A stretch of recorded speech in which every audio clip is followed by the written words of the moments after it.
المقابلہ کی آج کی ویڈیو میں ہم بات کریں گے ایک ایسی ہستی کی جو صبر، قربانی اور وفا کی لازوال علامت بن گئی۔ یہ کہانی ہے حضرت ابراہیم کے اس بیٹے کی جس کا نام خود اللہ نے رکھا اور جسے ذبیح اللہ کا لقب ملا۔ یہ کہانی ہے حضرت اسماعیل کی۔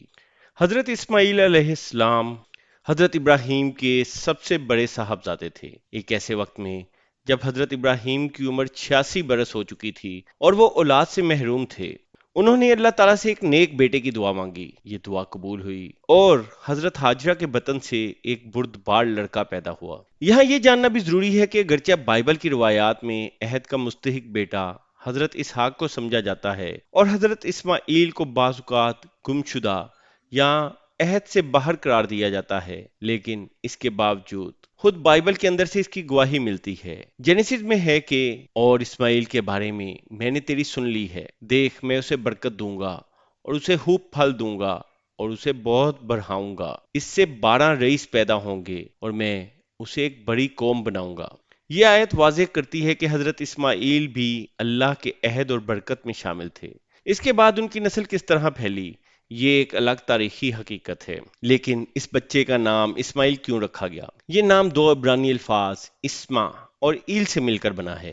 ایل کا مطلب عبرانی زبان میں اللہ ہے اور اسما یا شما کا مطلب ہے سن لیا، یعنی اللہ نے سن لیا۔ یہ نام اس بات کی یادگار تھا کہ اللہ تعالیٰ نے حضرت ابراہیم کی دعا سن لی تھی۔ قرآن کریم میں حضرت اسماعیل کا ذکر 12 سے زیادہ مقامات پر آیا ہے۔ انہیں سورہ مریم میں صادق الوعد یعنی وعدے کا سچا اور سورہ سوات میں مخلوق میں سب سے بہترین فرد جیسے القابات سے نوازا گیا ہے۔ یہ القابات ان کے بلند اخلاقی مقام اور نبوت کی گواہی دیتے ہیں۔ حضرت اسماعیل ابھی دودھ پیتے بچے یعنی شیر خوار ہی تھے کہ اللہ تعالیٰ کے حکم پر حضرت ابراہیم انہیں اور ان کی والدہ حضرت حاجرہ کو ایک بنجر اور ویران علاقے میں چھوڑ آئے، جو آج مکہ مکرمہ کے نام سے مشہور ہے اور عالم اسلام کا قبلہ ہے۔ یہاں ایک اہم نقطہ یہ ہے کہ بائبل کی روایات میں حضرت سارہ یعنی حضرت ابراہیم کی پہلی بیوی کے اصرار پر حضرت حاجرہ اور اسماعیل کو الگ کیا گیا۔ بائبل میں یہ بھی بیان ہے کہ حضرت سارہ اسماعیل کو اپنے بیٹے اسحاق کے لیے خطرہ سمجھتی تھیں۔ بعض بائبل کی تفاسیر میں حاجرہ کو سارہ پر طعنہ زنی کرنے والی اور اسماعیل کو اسحاق کا مذاق اڑانے والا بھی دکھایا گیا ہے۔ یہ امر قابل ذکر ہے کہ حضرت اسماعیل اور حضرت اسحاق کی عمر میں تقریباً 14 سال کا فرق تھا۔ اس وجہ سے یہ والی بات کہ حضرت حاجرہ نے طعنہ زنی کی یا اسماعیل نے مذاق اڑایا کچھ جچتی نہیں، جب حضرت اسحاق خود شیر خوار تھے۔ جبکہ قرآن اور مستند اسلامی روایات اس واقعے کو اللہ کے حکم کے طور پر پیش کرتی ہیں۔ حضرت ابراہیم نے اللہ کے حکم کی تعمیل کی، حالانکہ یہ ان کے لیے مشکل تھا، کیونکہ 86 سال کی عمر میں انہیں اولاد کی خوشی ملی تھی اور اسے بھی اللہ کے حکم سے اپنے سے الگ کرنا پڑ رہا تھا۔ یہ عمل محض ایک انسانی فیصلہ نہیں تھا، بلکہ ایک عظیم الہی منصوبے کا حصہ تھا، جس کا مقصد خانہ کعبہ کی بنیاد رکھنا اور ایک نئی امت کی آبیاری کرنا تھا۔ حضرت ابراہیم نے انہیں ایک مشکیزہ پانی اور تھوڑی سی کھجوریں دے کر چھوڑ دیا۔ چند روز میں ہی پانی اور کھجوریں ختم ہو گئیں۔ حضرت حاجرہ اور شیر خوار اسماعیل پیاس سے بے حال ہو گئے۔ بچے کی پیاس کی شدت دیکھ کر حضرت حاجرہ بے چین ہو گئیں۔ وہ پانی کی تلاش میں قریب کی پہاڑی صفا پر گئیں، پھر مروہ پر، اور اس طرح 7 چکر لگائے۔ یہ عمل آج بھی حج کا ایک لازمی حصہ ہے، جسے سعی کہتے ہیں۔ جب حضرت حاجرہ آخری چکر کے بعد مروہ پر تھیں تو انہیں ایک آواز سنائی دی۔ یہ حضرت جبرائیل تھے، جنہوں نے اپنا پر زمین پر مارا اور اسی جگہ سے پانی کا ایک چشمہ پھوٹ پڑا، جسے آج زمزم کہتے ہیں۔ یہ چشمہ تقریباً 4000 سال سے جاری ہے اور لاکھوں کروڑوں لوگوں کی پیاس بجھا رہا ہے۔ بعض روایات میں یہ بھی آتا ہے کہ حضرت اسماعیل کی ایڑیوں سے چشمہ جاری ہوا تھا، جبکہ بعض میں حضرت جبرائیل کے زمین پر مارنے کا ذکر ہے۔ حضرت حاجرہ نے جب پانی ابلتا دیکھا تو اسے روکنے کے لیے زمزم یعنی رک جا کہا اور اس وجہ سے اس کا نام زمزم پڑ گیا۔ یہاں یہ بتا دینا ضروری ہے کہ خانہ کعبہ کی تعمیر اور اس کی تاریخ کے بارے میں بائبل میں کوئی واضح روایت نہیں ملتی، اور نہ ہی اس بات کا کوئی ذکر ہے کہ خانہ کعبہ حضرت ابراہیم اور حضرت اسماعیل نے مل کر بنایا تھا، بلکہ عیسائی روایات تو اس کا مسلسل انکار کرتی ہیں۔ جب حضرت اسماعیل بڑے ہوئے اور حضرت ابراہیم دوبارہ مکہ تشریف لائے تو اللہ تعالیٰ نے انہیں خانہ کعبہ کی تعمیر کا حکم دیا۔ یہ دنیا میں عبادت کے لیے سب سے مقدس مقامات میں سے ایک ہے۔ حضرت ابراہیم اور حضرت اسماعیل نے مل کر اس مقدس گھر کی بنیادیں اٹھائیں۔ قرآن کریم میں اللہ تعالیٰ فرماتے ہیں، اور یاد کرو جب ابراہیم اور ان کے بیٹے اسماعیل خانہ کعبہ کی بنیادیں اٹھا رہے تھے تو کہتے تھے اے ہمارے رب ہم سے یہ خدمت قبول فرما، بے شک تو سننے والا اور سب کچھ جاننے والا ہے۔ کعبہ کی موجودہ شکل بھی وہ نہیں ہے جس شکل میں یہ حضرت ابراہیم کے ہاتھوں تعمیر ہوا تھا۔ مختلف زمانوں کے دوران بیت اللہ نئے سرے سے تعمیر کیا گیا، لیکن اس کی روح اور مقصد وہی رہا۔ حضرت اسماعیل کی زندگی کا سب سے بڑا امتحان ذبیح عظیم کا واقعہ ہے۔ یہ بات شروع میں ہی واضح کر دینا مناسب ہے کہ اگرچہ کرسچن روایات کے مطابق یہ واقعہ حضرت اسحاق کے ساتھ پیش آیا، لیکن اسلامی روایات میں یہ حضرت اسماعیل علیہ السلام سے منسوب ہے۔ اللہ تعالیٰ نے حضرت ابراہیم کو خواب میں حکم دیا کہ وہ اپنے پیارے بیٹے کو ذبح کریں۔ حضرت ابراہیم نے اپنے بیٹے کو خواب کا بتایا۔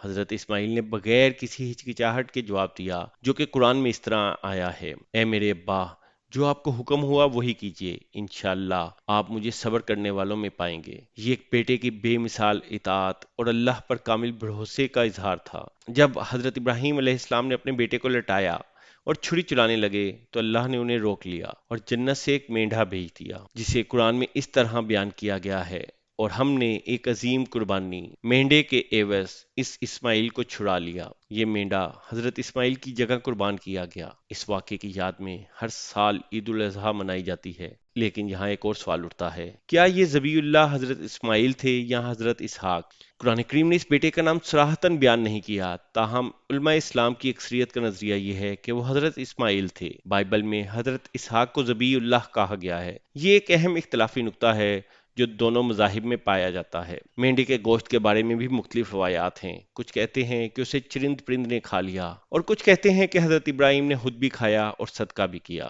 تو اب آخر میں حضرت اسماعیل کے متعلق کچھ اضافی معلومات کے بارے میں دیکھتے ہیں۔ کیا آپ جانتے ہیں کہ حضرت اسماعیل کی نسل سے کتنے انبیاء آئے؟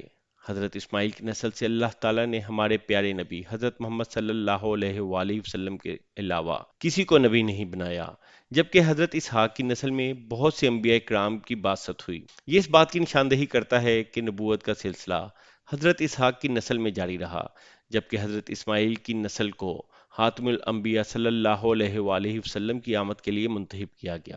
یہاں بائبل میں حضرت اسماعیل کے بارے میں کچھ غلط فہمیاں بھی پائی جاتی ہیں، جن کی حقیقت کھولنا ضروری ہے۔ تو پہلی غلط فہمی یہ ہے کہ حضرت اسماعیل مسترد شدہ یا ناپسندیدہ بیٹے تھے۔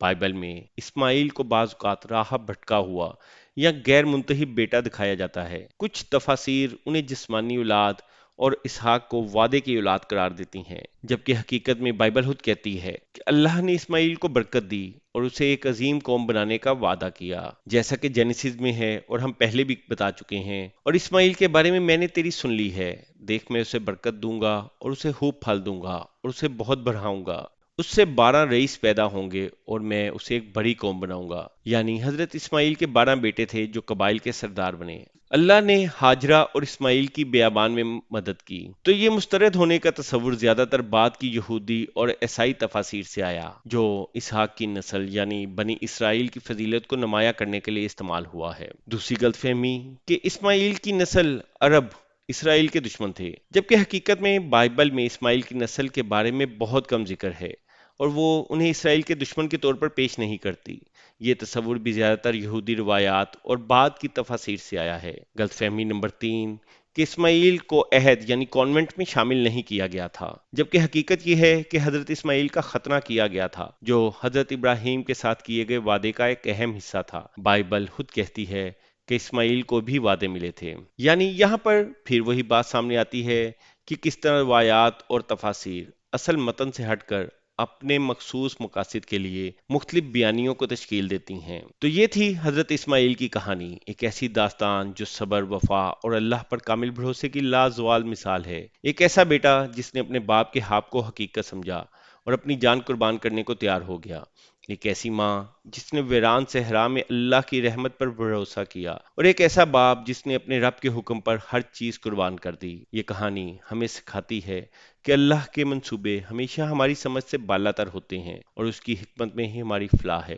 حضرت اسماعیل کی زندگی ایک ایسا سبق ہے جو ہمیں ہر امتحان میں ثابت قدم رہنے اور اللہ کی رضا پر راضی رہنے کی ترغیب دیتا ہے۔ اور اگر آپ کو آج کی ویڈیو اچھی لگی ہو تو لائک، شیئر اور سبسکرائب کرنا نہ بھولیے گا۔